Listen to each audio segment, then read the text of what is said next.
사랑과 은혜가 풍성하신 우리 하나님 아버지 감사합니다. 오늘도 우리 한 사람 한 사람이 새벽을 깨워주시며 또 주님의 성전으로 우리 한 사람 한 사람 인도하시니 참으로 감사합니다. 어느덧 아버지 하나님 이 새벽을 깨우는 이 자리에서 하나님을 만날 수 있도록 도와주시고 또 우리의 귀를 열어 하나님의 음성을 듣도록 하나님이 인도하여 주시며 하나님의 그 말씀이 아버지 하나님 우리의 마음판에 새겨져 오늘도 하나님 말씀 기억하며 살아갈 수 있도록 성령 하나님 역사하여 주시옵소서. 주님과 함께 동행함이 기적이고 주님의 자녀로 살아감이 주님의 놀라운 은혜임을 다시 한번 고백합니다. 감사하며 예수님의 이름으로 기도드립니다. 아멘. 요한복음 4장 43절에서부터 54절로 주의 말씀을 증거합니다. 우리 다 함께 보시겠습니다. 능력받는 새벽기도, 응답받는 새벽기도, 성령과 함께하는 새벽기도. 할렐루야. 아멘. 요한복음에는 7가지 표적이 기록되어 있습니다. 첫 번째 표적이 가나 혼인잔치에서 예수께서 물로 포도주를 만드신 사건이고 오늘 본문이 두 번째 기적입니다. 표적입니다. 예수께서 단지 7개의 표적만을 행하셨다라는 뜻이 아닙니다. 요한 사도가 직접 밝혔듯이 예수께서는 그보다 훨씬 더 많은 표적을 행하셨습니다. 그리고 그와 같은 표적을 행하신 이유는 믿음 때문이라고 천명했습니다. 예수께서 하나님의 아들 그리스도이심을 믿어 그 이름에 힘입어 생명을 얻게 함이라고 기록했습니다. 요한복음에 기록된 표적의 목적이 바로 거기에 있습니다. 믿음과 생명입니다. 예수께서 표적을 행하신 이유는 이적과 기사 그 자체에 있지 않습니다. 그런데 사람들은 표적에 그 목적을 두었습니다. 요한복음뿐만 아니라 다른 공관복음에서도 예수는 그와 같은 사람들의 모습을 대단히 불편히 여기셨습니다. 표적을 원하고 또 간절히 바라는 마음, 그 표적을 눈앞에서 보여서 예수를 믿는 것 또한 믿음이 아니라고는 말할 수 없지만 예수님께서 원하시는 믿음은 내 눈에 보이는 표적과 기적 때문이 아니라 예수님께서 하신 그 말씀을 믿기 원하십니다. 물론 우리가 약하지요. 그리고 사람은 유한하고 제한적인 존재입니다. 그래서 종종 우리는 기적을 바라기도 하고 또 하나님께서 베풀어 주시는 설명하기 힘든 능력을 또한 원하기도 합니다. 그것이 이상하지는 않지만 그 자체가 믿음으로 연결되지 않는다면 그 표적 또한 예수님께서 원하시는 모습이 될 수가 없는 것이고 그 표적으로 말미암아 예수를 믿는다 하여도 예수님이 기뻐하시는 믿음은 아니라고 예수님은 분명히 말씀을 하십니다. 그의 말씀을 믿는 것, 그것이 바로 예수님이 원하는 우리의 믿음의 모습입니다. 2000년이 지난 지금도 예수님은 우리가 요한복음에 기록된 이적과 표적이 아니라 예수님의 말씀을 믿기 원하십니다. 오늘 본문 43절에서부터 45절입니다. 이틀이 지나며 예수께서 거기를 떠나 갈릴리로 가시며 친히 증언하시기를 선지자가 고향에서는 높임을 받지 못한다 하시고 갈릴리에 이르시매 갈릴리인들이 그를 영접하니 이는 자기들도 명절에 갔다가 예수께서 명절 중 예루살렘에서 하신 모든 일을 보았음이더라. 아멘. 오늘 본문전의 이야기를 우리가 좀 생각해 보면 예수께서 가나 혼인잔치에서 물로 포도주를 만드셨습니다. 가나는 갈릴리 지역입니다. 그 후에 예수님은 갈릴리 지역에서 예루살렘으로 명절을 지내기 위해 올라가셨습니다. 명절에 예루살렘 성전을 방문하셔서 예루살렘 성전 안에서 장사하는 이들을 다 내어 쫓으셨습니다. 우리는 그것을 성전 정화 사건이라고 부릅니다. 공간복음, 마태복음, 마가복음, 누가복음에는 예수님의 성전 정화 사건이 예수님의 3년 공생의 이후에 기록되어 있는데, 요한복음에는 예수님의 공생의 사역을 막 시작하실 때에 이 성전 정화 사건이 기록되어 있습니다. 우리는 이것을 어떤 오류라고 볼 필요는 없습니다. 예수님이 3년 동안 명절이 한 번이 아니었기 때문에 공생의 사역을 시작하시면서 성전 정화를 하셨고, 또 공생애를 마치시면서 성전을 다시 찾으셔서 성전에서 다시 매매하는 자들을 쫓아내셨다고 우리는 두 번의 사건으로 이해할 수도 있습니다. 그렇다면 예수님께서는 사역을 시작하시면서 성전을 깨끗하게 하셨고, 사역을 마무리하시면서 성전을 깨끗하게 하셨습니다. 그러니까 결국 예수님의 공생의 사역의 초점은 성전을 깨끗하게 하신 데에 있습니다. 사도 바울은 우리 한 사람 한 사람이 예수님의 성전이라고 했습니다. 그렇다면 예수님의 사역은 결국 우리를 깨끗하게 하사 하나님의 성전이 되게 하시는 것에 있다고 우리는 해석할 수 있습니다. 나아가 예수님이 성전을 깨끗하게 정화하시고 나서 채 3년도 안 돼 다시 장사치들이 예루살렘 성전을 점령해 버렸습니다. 그와 같이 우리도 예수님의 말씀이 우리 안에 있지 않다면 언제든지 다시 우리의 마음, 성전인 우리의 모습은 장사치들로 다시 더럽혀질 수 있다는 것을 우리는 반드시 기억할 필요가 있습니다. 뿐만 아니라 예루살렘에서 자세한 기록은 없지만 예루살렘에서도 표적을 행했다고 요한 사도는 기록을 했습니다. 그때도 예수님은 이적과 기사를 베푸셨습니다. 그런데 바리새인들은 그런 예수를 믿지 않았을 뿐만 아니라 탐탁치 않게 여겼습니다. 이적과 기적이 있다 해도 예수를 믿지 않는 사람들은 여전히 존재합니다. 예루살렘에서 머무시는 어느 날 밤에 바리새인 니고데모가 예수를 찾아왔고, 그 후에 예수는 제자를 데리고 예루살렘을 떠나 갈릴리로 가시는 길에 사마리아를 통과하셨습니다. 사마리아에 위치한 수가성에서 한 여인을 만났고 그녀에게 자신이 메시아 곧 그리스도이심을 말씀하셨습니다. 이제 그녀는 성 안으로 들어가서 사람들에게 예수를 전파했고, 성 안의 사람들은 예수님께 자신들과 함께 머물러 달라고 간청했습니다. 예수는 이틀 동안 사마리아 수가성에 머무시며 사마리아 사람들에게 말씀을 전파하셨습니다. 사마리아 성에서, 수가성에서 이적을 행했다라는 기록은 없습니다. 표적을 행했다라는 기록도 없습니다. 그런데 그때 사마리아 사람들은 예수님의 말씀을 듣고 예수가 메시아, 그리스도, 세상의 구주, 그러니까 구원자와 주님이심을 믿었습니다.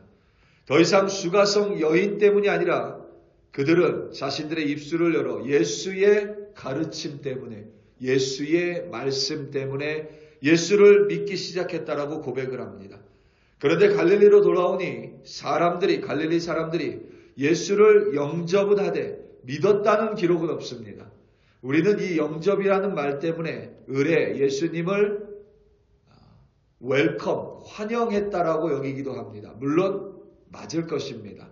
그런데 요한 사도는 그들이 예수를 믿었다라고 기록하진 않았습니다. 예수를 존경했다라고도 기록하지 않습니다. 오히려 예수의 말을 빌어서 선지자가 고향에서는 높임을 받지 못한다고 기록해 두었습니다. 우리말로 영접이라고 번역된 단어는 영어로 그저 receive입니다. 받다라는 뜻입니다. 믿음이나 존경이 아니라 그냥 예수를 받아들였다라는 뜻입니다. 갈릴리 사람들은 예수께서 예루살렘에서 행한 모든 일을 보았습니다.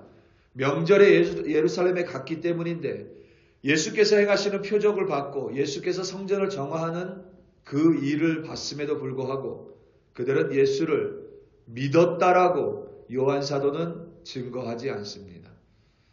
예루살렘에서 예수와 그의 표적을 직접 본 바리새인들도 갈릴리 사람들도 예수를 믿지 않았습니다.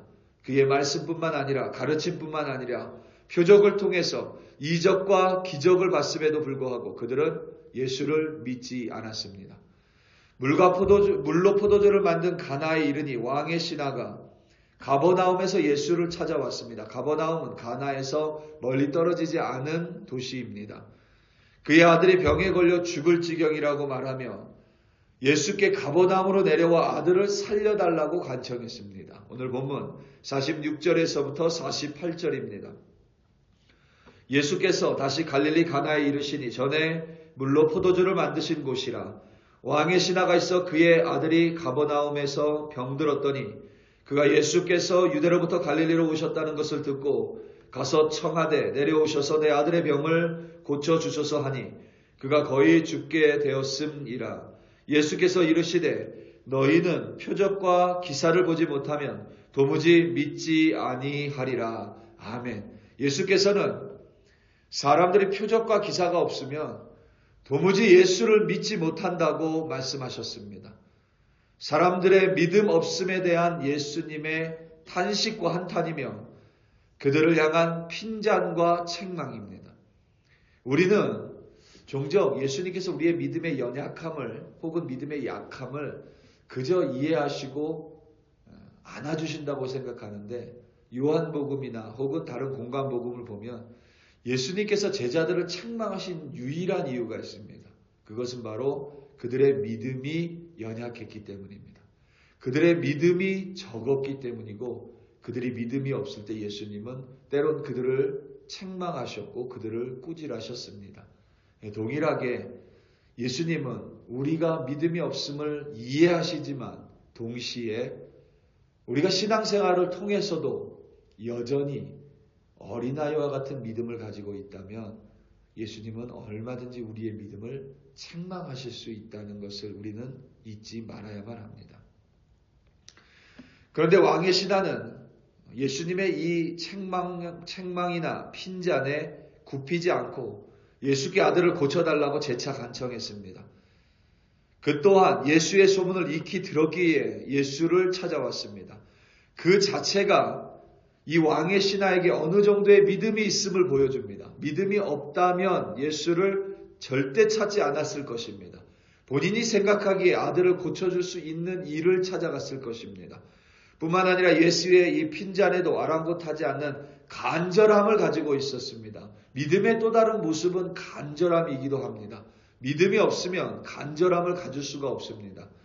죽게 된 아들을 살리고픈 아들의 간절한 믿음입니다. 예수는 적어도 그에게 작은 믿음이라도 보셨던 것 같습니다. 그와 같이 가버나움 곧 병든 아들이 있는 곳으로 가지는 않으셨지만 오히려 왕의 신하에게 그의 아들이 살아있다라고 그 자리에서 말씀하셨습니다. 물론 우리는 예수의 말씀이니 그렇게 믿고 싶지만 막상 내가 왕의 신하였다고 가정해 보면 예수의 말씀을 믿는 것이 쉽지 않음을 금세 알 수 있습니다. 그럼에도 불구하고 왕의 신하는 예수께서 하신 말씀을 믿고 가나에서 가버나움으로 내려갔습니다. 본문 50절에서부터 54절입니다. 예수께서 이르시되 가라 내 아들이 살아있다 하시니 그 사람이 예수께서 하신 말씀을 믿고 가더니 내려가는 길에 그 종들이 오다가 만나서 아이가 살아있다 하거늘 그 낫기 시작한 때를 물은즉 어제 7시에 열기가 떨어졌나이다 하는지라.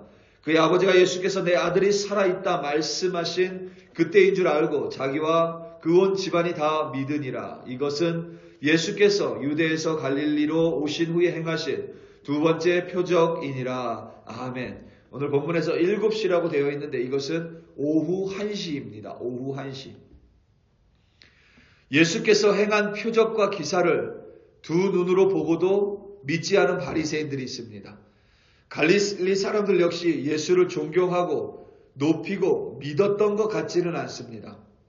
그런데 그들을 무시하는 사마리아 사람들은 예수의 표적이 아니라 예수의 말씀을 듣고 그 말씀을 믿어 예수를 구주로 고백합니다. 왕의 신하 또한 두 눈앞에서 아들이 낳는 표적을 보지는 못했습니다.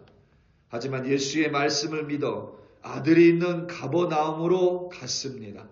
그리고 그는 가버나움에 도착하기 전에 자신의 신하들로부터 아들이 낳았다는 소식을 전해 들었습니다. 언제부터 차도가 있는지를 물으니 예수께서 가라, 내 아들이 살아 있다고 말씀하신 그때였음을 깨달았습니다. 그리하여 그와 그의 온 집안이 다 예수를 믿었습니다. 기적 때문에 예수를 믿은 것이 아니라 예수의 말씀을 믿을 때에 예수는 왕의 신하의 아들이 낳는 표적을 그로 하여금 경험하게 해 주셨던 것입니다. 우리 사랑하는 성도 여러분, 물론 연약하기 때문에 우리는 예수님의 표적을 구할 수 있습니다. 예수님의 이적을 구할 수 있습니다. 하지만 그것으로 말미암아 예수를 믿는 것과 예수의 말씀을 먼저 믿고 예수에게 능력이 있음을 믿음으로 말미암아 예수께서 내가 구하지 않더라도 능히 표적을 베푸실 수 있고 이적을 베푸실 수 있는 분임을 믿는 것, 때로는 내 생각대로 표적을 베푸지 아니하실지라도 여전히 예수에 대한 믿음이 변하지 않을 뿐만 아니라 오히려 더 예수를 믿게 되는 것, 그것이 바로 예수님이 원하는 믿음입니다. 우리 사랑하는 성도 여러분, 오늘 하루도 표적 때문에 예수를 믿는 것이 아니라 예수를 믿음으로 말미암아 표적을 경험하는 바른 믿음의 사람으로 승리하시기를 예수님의 이름으로 축원합니다. 다 함께 기도하시겠습니다. 우리 이 시간 함께 기도할 때에 특별히 대한민국을 위하여 합심하여 기도하겠습니다. 다른 것은 없습니다. 그저 대한민국이 빨리 이 혼란한 전국을 이겨내고 다시금 하나님 안에서 평안을, 그리고 하나님 앞에서 다시금 깨어나는 우리 대한민국이 되게 해달라고 함께 기도하겠습니다. 무엇보다 우리 그리스도인들이 지금 이때에 기도할 때입니다. 정말 깨어서 기도할 때입니다. 정말 하나님의 공의를 베풀어 달라고 기도할 때입니다. 정말 하나님의 긍휼하심을 베풀어 달라고 기도할 때입니다. 우리 이 시간 다 함께 주여 한번 부르시고 대한민국을 위하여 합심하여 기도합니다. 주여, 할렐루야, 할렐루야, 할렐루야. 아버지 하나님 감사하며 오늘도 아버지 하나님 대한민국을 위하여 합심하여 기도합니다. 아버지 하나님 우리 대한민국을 불쌍히 여겨주시옵소서. 긍휼히 여겨주시옵소서. 아버지 하나님 기도로 이기는 우리들이 되게 하여 주시옵소서. 무릎 꿇고 간절히 기도하는 우리들이 되게 하여 주시옵소서. 아버지 하나님 우리는 하나님의 긍휼을 구하는 자들입니다. 아버지 하나님 대한민국을 불쌍히 여겨주시옵소서. 하나님의 공의를 베풀어 주시옵소서. 아버지 하나님 서로가 서로를 대적하는 안목하는 이 상황이 속히 멈추게 하여 주시옵소서. 아버지 하나님 백성들이 너무나도 어려운 상황 속에 놓여 있습니다. 시련과 역경 속에서 자영업자들은 아버지 하나님 쓰러져가고 파업을 하고 아버지 하나님 삶의 터전을 빼앗겨가고 있습니다. 아버지 하나님 긍휼히 여겨주시옵소서. 대한민국을 아버지 하나님 불쌍히 여겨주시옵소서. 하나님의 자비를 베풀어 주시옵소서. 공의를 베풀어 주시옵소서. 아버지 하나님 간절히 기도하오니 아버지 하나님 우리 대한민국을 아버지 하나님 이렇게 세워주시옵소서. 우리 그리스도인들 아버지 하나님 좌나 우로 치우치지 않게 하시고 아버지 하나님 말씀 붙들고 말씀 가지고 이 세상을 해석할 수 있도록 도와주시고 말씀 가지고 아버지 하나님 기도하게 도와주시고 말씀 붙들어 믿음으로 승리하는 우리 그리스도인들이 되게 하여 주시옵소서. 소망과 희망은 그리스도인들에게 있습니다. 아버지 하나님 거짓에 선동당하지 않도록 도와주시고 거짓에 아버지 하나님 몰리지 않도록 도와주시고 거짓 뉴스가 아니라 참되신 참인 진리인 하나님 말씀 붙들고 기도함으로 승리하는 아버지 하나님 대한민국 되게 하여 주시옵소서. 할렐루야, 할렐루야. 아버지 하나님 감사합니다.